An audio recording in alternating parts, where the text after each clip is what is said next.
Assalamualaikum dan apa khabar semua. Selamat kembali ke FTV. Jadi saya mula-mula sekali nak minta maaf kerana tak sempat menghasilkan video semalam pada hari Jumaat. Kita tengah cuba nak menghasilkan rangkuman berita untuk minggu ini, jadi tak dapat sempat nak habiskan. Jadi saya akan simpan rangkuman berita tu untuk hari Ahad lah, besok. Tapi hari ini kita akan cuba buat satu video tentang beberapa pergerakan menarik lah dalam dunia kenderaan elektrik di Malaysia. Jadi antara berita yang menarik yang berlaku minggu lepas ialah bahawa ada dua syarikat tempatan yang dikatakan sedang cuba menghasilkan kenderaan elektrik. Dan yang pertamanya iaitu satu syarikat ataupun satu kumpulan yang meliputi beberapa pengkaji ataupun researcher tempatan yang telah cuba menghasilkan satu kereta elektrik. Sekarang ni mereka setakat dalam tahap teknologi proof of concept lah. Apa yang mereka gunakan ialah sebuah kereta kit car yang nampak macam Lotus 7 punya kit car. Tak tahu lah kereta ham ke atau macam mana satu lagi kit car yang diorang pakai, tapi rupa dia macam Lotus 7 punya type of look lah. Jadi kali ni mereka tidak menggunakan bateri sepenuhnya, kata silap saya. Hari ni mereka menggunakan fuel cell lah. Jadi fuel cell ni salah satu teknologi kenderaan elektrik yang juga sedang cuba dibangunkan, tapi agak dah menjadi kurang popular. Antara sebab ini kurang popular ialah kerana hidrogen itu sendiri agak sukar untuk dihasilkan. Bukan sukar asin kita tak kerti buat, tapi kosnya agak tinggi untuk menghasilkan hidrogen, dan ianya tidak cekap tenaga lah. Proses penghasilan hidrogen itu sendiri tidak begitu cekap tenaga. Dan keduanya, masalah fuel cell ni ataupun masalah hidrogen ni ialah ianya sukar disimpan. Maksudnya kita belum berjaya menghasilkan tangki yang kedap hidrogen. Jadi apabila kita membuat tangki hidrogen yang terbaik sekalipun sekarang, jika dalam keadaan yang optimum, iaitu dalam keadaan hidrogen tersebut dalam bentuk cecair pada suhu cryogenik, maksudnya suhu yang sangat rendah, bawah daripada negatif 100 darjah Celsius, ianya tetap akan mencair ataupun terpeluap pelan-pelan di dalam tangki tersebut. Kerana ialah tangki cryogenik ni dia bukannya ada active cooling, dia passive cooling saja ataupun passive insulation sahaja. Jadi apa sedikit sebanyak dia akan mendidih lah hidrogen ni. Dia tak didih, dia rendah so dia akan mula mendidih, dan bila dah jadi bentuk gas, ianya akan tak dapat ditahan lagi lah, dan dia akan hilang pada kadar sekitar 5% sehari. Jadi ini antara dua cabaran untuk menghasilkan kenderaan fuel cell adalah hidrogen itu sendiri. Yang menariknya, para pengkaji ataupun percubaan daripada Malaysia kali ini tidak menggunakan hidrogen dalam bentuk maksudnya dia tidak membawa hidrogen dalam bentuk gas di dalam tangki ataupun bentuk cair di dalam tangki, tetapi mereka menghasilkannya menggunakan apa yang dipanggil hydrolysis. Ini berbeza daripada elektrolisis. Kalau elektrolisis tu mereka menggunakan arus elektrik untuk menjana hidrogen lah, untuk memecahkannya selalunya daripada air lah. Senang sekali kan, dia masukkan dua batang besi dalam tu ke. Jadi satu positif akan keluar oksigen, satu lagi keluar air lah, keluar hidrogen. Jadi ini yang dipanggil elektrolisis. Dan untuk elektrolisis ni ianya dikatakan tidak cekap tenaga lah. Jadi kalau kita nak lakukan elektrolisis dalam kereta, memang tak masuk akal lah. Daripada kita gunakan bateri itu untuk elektrolisis, might as well gunakan bateri itu untuk direct drive the motor, pasal itu adalah lebih cekap. Jadi kali ini mereka tidak menggunakan elektrolisis, tapi menggunakan hydrolysis. Jadi kalau elektrolisis menggunakan elektrik, hydrolysis menggunakan hydro lah. Hydro ialah air. Jadi hydrolysis ni mereka menggunakan bahan yang hydrates. Jadi hydrates ni maksudnya benda yang mengandungi hidrogen yang banyak lah. Iaitu satu bahan, tak kira lah apa macam mana dia menghasilkan, tapi dianya boleh menyimpan hidrogen dalam bentuk pepejal lah, ataupun mungkin bentuk cecair, saya tak pasti, tapi dalam bentuk hydrates lah. Jadi dalam bentuk ini dia akan dimasukkan ke dalam air dengan pemangkin untuk menghasilkan hidrogen dan bahan-bahan gas lain lah, dengan tindak balas yang berlaku dalam tindak balas kimia yang berlaku dalam proses tersebut. katanya sekarang ni hasil daripada uji kaji yang mereka sedang lakukan sangat berpotensi lah. Dan saya pun mula-mula bila tengok tu agak skeptikal. Memang kita tak pernah dengar lagi kejayaan besar dalam menggunakan hydrides dan hidrolisis untuk menjana hidrogen sebagai sumber bahan api ataupun sumber tenaga mobile lah, ataupun bergerak untuk fuel sel bahan api. Tapi saya masuk ke internet, Google sikit, tengok bahawa kita dapat bahawa memang ada kajian yang sedang dilakukan itu untuk menjana hidrogen melalui hidrolisis ini. Dan nampak macam berpotensi, memang betul nampak macam berpotensi. Cuma sekarang ni mereka pada tahap awal dan pemangkin yang digunakan masih lagi belum dapat dipilih lah sebagai yang terbaik, kerana sekarang ni memerlukan bahan-bahan mahal seperti platinum sebagai pemangkin untuk menghasilkan tindak balas yang cukup pantas dan cukup laju untuk menjana cukup hidrogen untuk digunakan dalam sel bahan api ataupun fuel cell. So kita tak tahu mana tahap dia orang sekarang, pasal dia orang tak ada pun release any kind of technical information tentang rate of hydrogen production sekarang yang dia boleh achieve dan tenaga macam mana. Tapi katanya very promising lah, dan mereka berjanji akan mengeluarkan data sheet ataupun data untuk apa yang mereka sudah berjaya capai untuk kita melihat dan nilai sendirilah tahap mana mereka berada sekarang. Jadi saya rasa itu satu perkembangan yang menarik. Dan ada satu lagi kumpulan yang telah menghasilkan satu prototype kereta bateri elektrik. Mereka menggunakan mule, nampak macam kereta yang sedia ada lah. Saya tak pasti kereta apa. Dia dah tukar banyak dah, tapi sebuah hatchback lah, dalam bentuk hatchback. Dan ini menggunakan teknologi bateri elektrik biasa lah. Dan katanya adalah kot dia punya secret sauce dia mungkin dalam dia punya battery management system lah. Nampaknya sekarang untuk kereta elektrik ni secret sauce dia ialah orang panggil dia punya resipi bateri dia dan dia punya battery management system lah. Dua-dua ni sangat penting. Jadi battery management system nampaknya telah berjaya menghasilkan antara kemajuan terbesar lah dalam kereta elektrik ni, di mana kita semakin faham bahawa di situlah rahsia untuk menghasilkan keadaan di mana bateri terus kekal dapat berfungsi dengan baik dalam tempoh yang panjang. Pasal kalau kita tidak mempunyai sistem pengurusan bateri management system yang bagus, bateri akan cepat rosak. Dan antara sebab lah bateri ni akan cepat rosak ialah apabila kita biasa menggunakannya turun sampai bawah pada 20% dan mengecharge sehingga ke 100% terlalu kerap.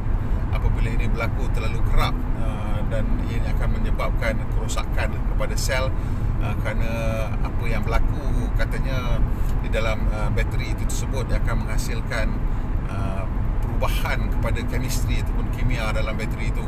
Jadi sekarang ni bateri bentuk dalam gel lah, dia punya bahan dalam tu lah gel. So benda gel tu dia mempunyai logam-logam tertentu macam lithium apa semua kan. Lithium tak tahu lah apa, nikel, manganese, kobalt ke benda lagi dalam tu. So apa yang berlaku ialah bila kita chargekan terlalu laju, setengah bahan gel tersebut bertukar menjadi pepejal.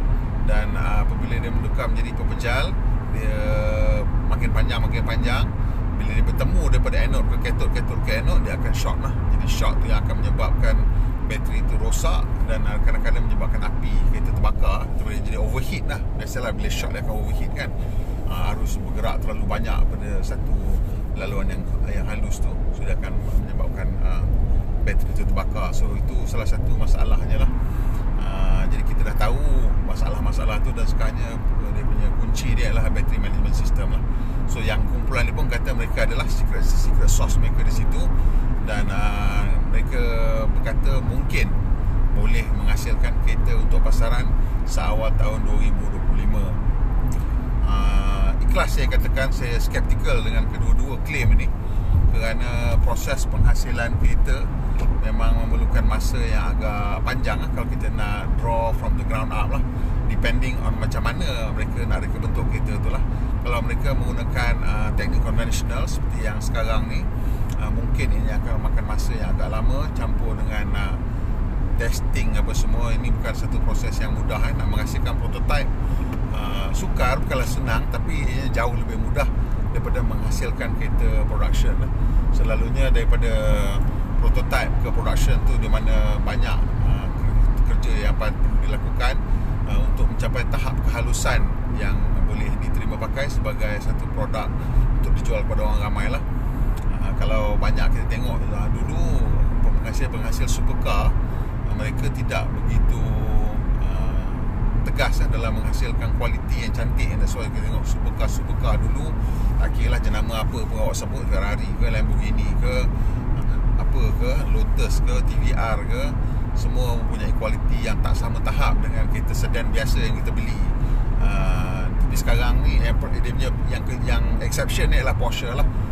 Jerman ni dia lain macam sikit. Memang Porsche menghasilkan kereta berkadar yang banyak, hampir sama macam S Pro orang lain. So dia punya kereta dia lain lah.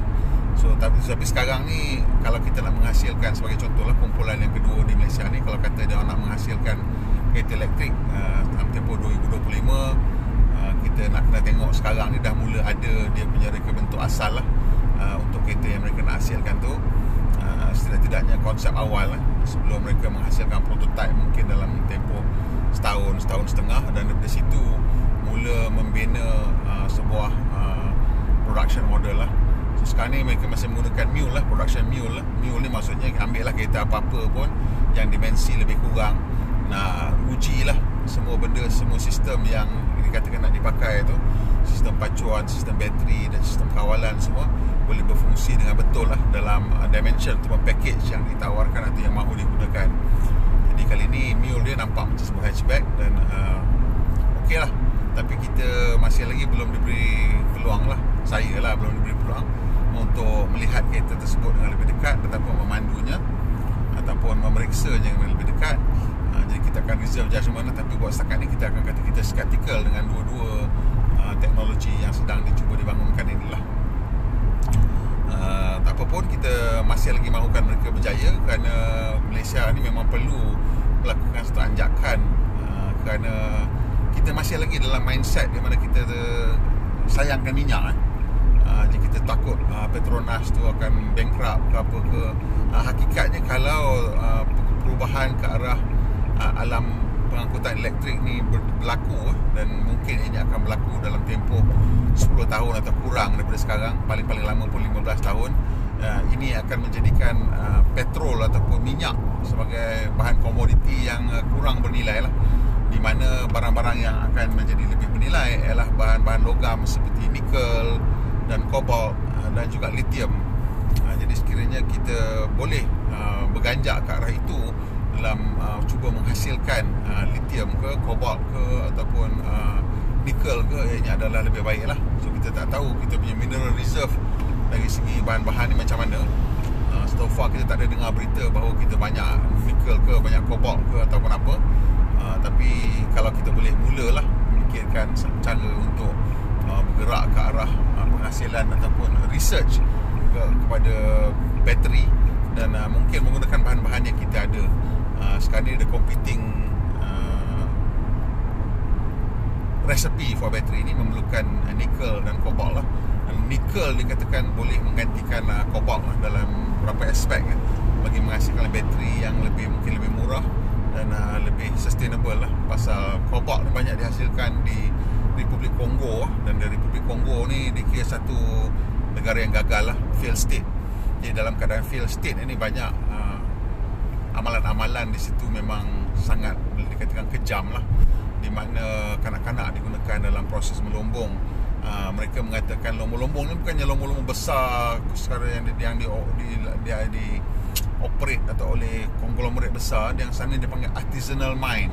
Artisanal, bila kita sebut artisanal ni maksudnya dengan tangan lah. Kan, orang kata artisanal bread ke, artisanal apa benda ke, semua ni buat dengan tangan lah. Jadi bila melombong dengan tangan ni memang satu yang memerlukan orang lah, nak korek dan nak cuci, nak apa semua. Dan kebanyakannya mereka menggunakan betul mengerah kanak-kanak untuk melombong kobalt di Kongo. Itu yang menjadikan ianya satu bahan yang kontroversi lah dalam penghasilan bateri kereta elektrik. Dan ini adalah salah satu argument yang digunakan oleh mereka-mereka yang tidak gemarkan kereta elektrik sebagai satu sebab kenapa kereta elektrik tidak patut digalakkan lah. Jadi Indonesia seperti yang kita dah tahu dah mula nampakkan membuat gerak lah ke arah ini kerana mereka mempunyai simpanan nikel yang besar. Jadi simpanan nikel mereka besar dalam tanah mereka. Jadi mereka tampaknya sedang cuba mencari pelabur-pelabur yang berminat untuk menghasilkan bateri ataupun memproses bahan tersebut menjadi bahan guna yang telah diproses lah. Mereka tak nak jual nikel sebagai raw nikel pasal itu komoditi dan harganya rendah. So ini satu langkah bijak oleh Indonesia dan kita lihat bagaimana banyaklah syarikat yang telah menunjukkan minat ke arah itu lah, termasuklah pembekal bateri yang besar seperti LG, Panasonic dan mungkin SK Innovation juga dan mungkin CATL juga telah menunjukkan minat kepada Indonesia. Dan selain daripada itu Tesla juga menunjukkan minat yang besar kepada Indonesia. Dan Tesla ni kita kena ingat dia satu syarikat yang agak pelik sikit dia orang juga dikatakan bakal menjadi pembekal pengeluar bateri terbesar di dunia. Ini kerana sasaran mereka sekarang ni kapasiti dia orang mungkin tak tahulah 200 ke 500 megawatt bateri. Jadi sekarang ni mereka nak menjadi penghasil bateri terbesar di dunia dengan tahap keupayaan penghasil 3 terawatt bateri setahun sebelum tahun 2020 lah. Jadi 3 terawatt ni akan menjadi satu angka yang sangat besar. Sekarang ni saya tak silap saya lah, keseluruhan kapasiti bateri dunia pun mungkin hampir mencecah 1 terawatt ataupun lebih kurang tu lah, belum lagi 1 terawatt lah. Jadi dia orang nak satu syarikat nak menghasilkan 3 terawatt lah. Jadi mereka akan effectively will triple the current capacity yang the whole global capacity dia orang sorang-sorang satu syarikat saja. Dan ini untuk Tesla ada satu sasaran yang penting kerana mereka juga mempunyai satu lagi sasaran gila, iaitu untuk menjana ataupun menghasilkan 20 juta kereta elektrik pada tahun 2030. Dan 2030 tu bukan lama mana untuk menghasilkan 20 juta kereta elektrik, mereka terpaksa meningkatkan penghasilan pelbagai bahan lah, termasuk bateri, supaya membolehkan mereka menghasilkan produk tersebut tanpa bergantung kepada bekalan bateri yang sekarang ni memang terhad lah. Di antara isu yang dihadapi oleh Tesla dan pembuat kereta lain yang mahu menghasilkan kereta elektrik ialah kekangan penghasilan bateri. Kita tengok syarikat seperti Mercedes-Benz mereka sedang cuba untuk menghasilkan bateri sendiri sama macam Volkswagen. Dan sekarang ni kita belum dapat melihat mereka menghasilkan jumlah kereta yang begitu betul-betul banyak lah. Kalau tak silap saya, Volkswagen tahun lepas mungkin dalam 100,000 lebih sikit kot, maybe. The whole group campur lah, Porsche, campur Audi, Volkswagen dengan ID3, ID4 apa semua. ID3 lah tahun lepas, ID4 belum lagi. Maybe sekitar 100,000 tak sampai pun mungkin. Tapi Tesla tahun lepas menghasilkan 500,000 kereta Jadi Tesla memang berpengalaman menghasilkan jumlah kereta elektrik yang sangat banyak lah. Untuk Mercedes-Benz pula demi angka lagi kecil benda tu lah tahun ini. Tapi Mercedes-Benz ni penting kan, jangan kita pelekehkan dia orang, sebab mereka ni adalah satu jenama yang sangat besar dalam industri kereta dan sangat berprestij.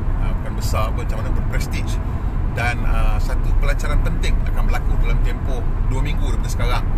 Ini kita kena perhatikan dengan betul-betul, kerana apa yang Mercedes-Benz akan lakukan ialah mereka akan menghasilkan Mercedes-Benz EQS. EQS ni ialah maksudnya EQ S-Class lah, tak size S-Class.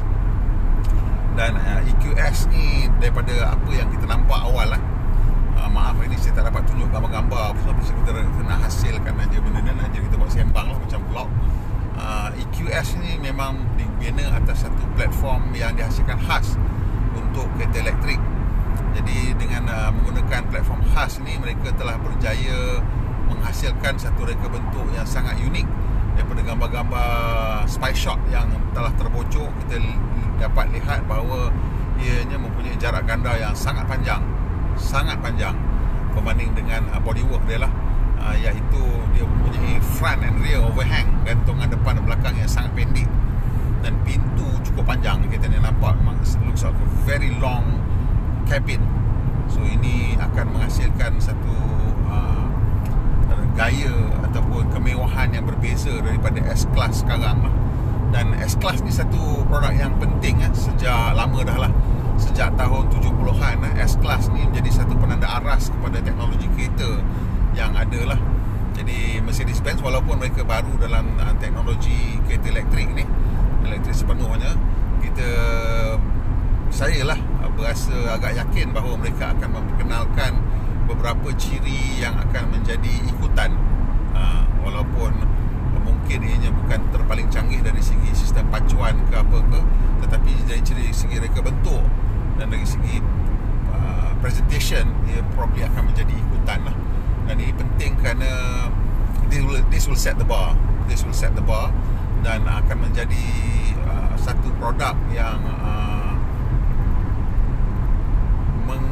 membayangkan apa yang syarikat kereta lain akan cuba buat lah dari segi menghasilkan kereta elektrik mewah.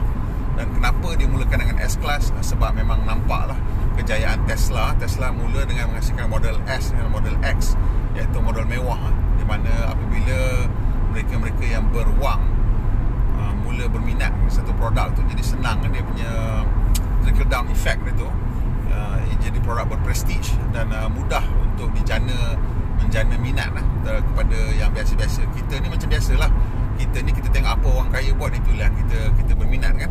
Jadi itu pasal dia orang mula jadikan kereta elektrik ni sebagai kegilaan orang kaya lah. Anyway, early adopters untuk any kind of new technology selalunya mereka yang mempunyai wang lebihan lah, ataupun large disposable income dia, untuk itulah mereka mulakan dengan model-model mewah.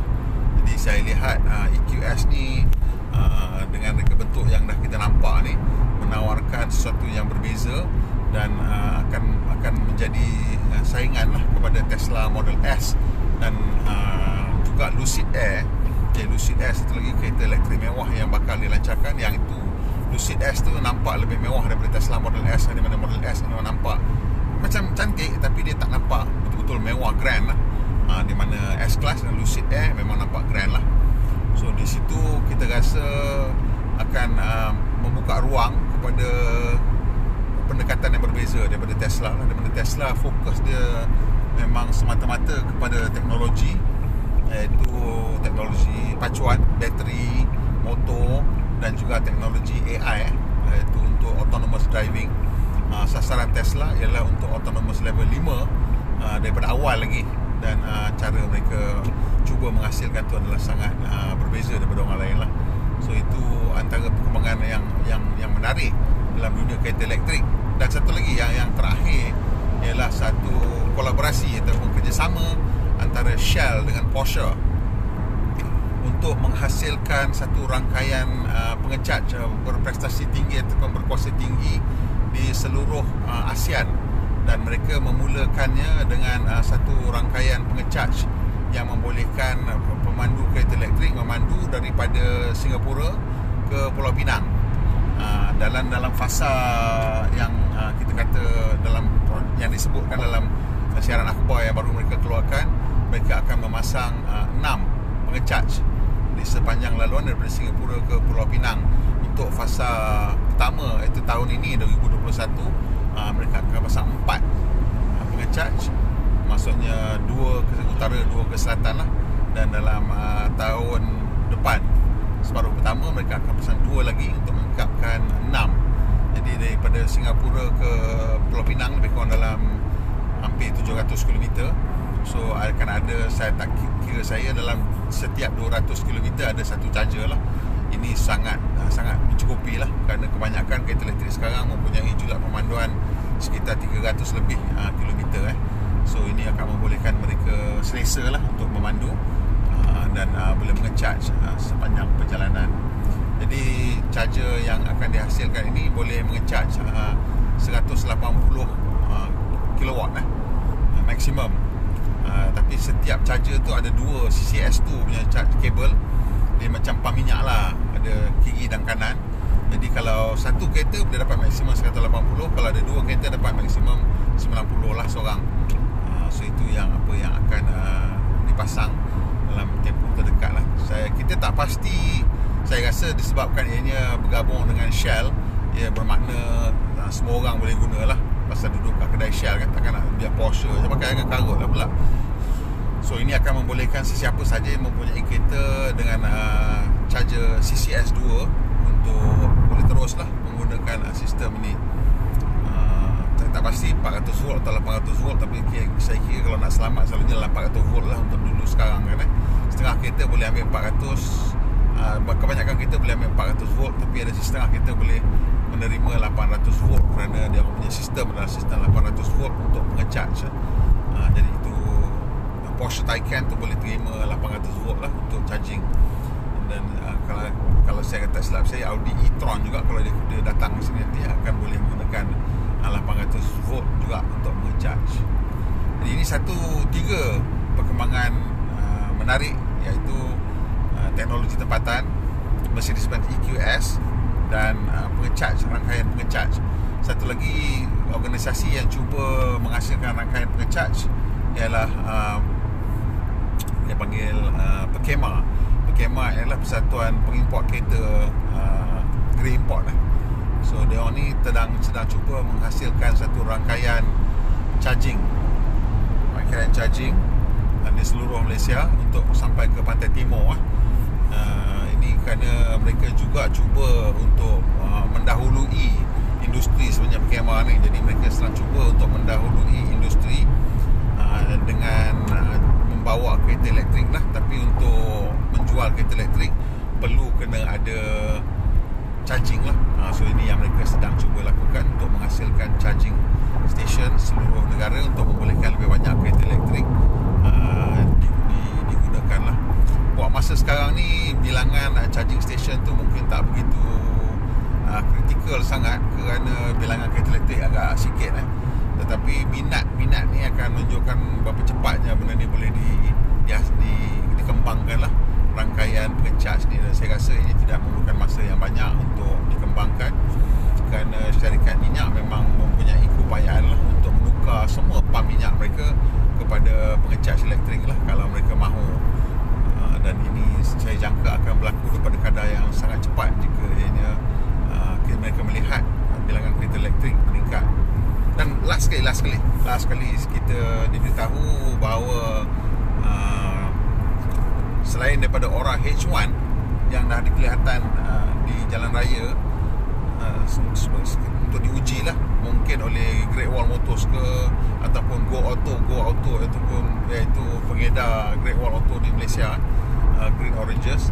Dan kita juga katanya ada orang nampak Aura Haumau, Aura Good Cat juga sedang diuji. Jadi dua-dua kereta ni menawarkan pencapaian kereta elektrik kos rendah, bawah RM100,000. Itu kalau kita tengok harga mereka berdasarkan di harga jualan di China lah.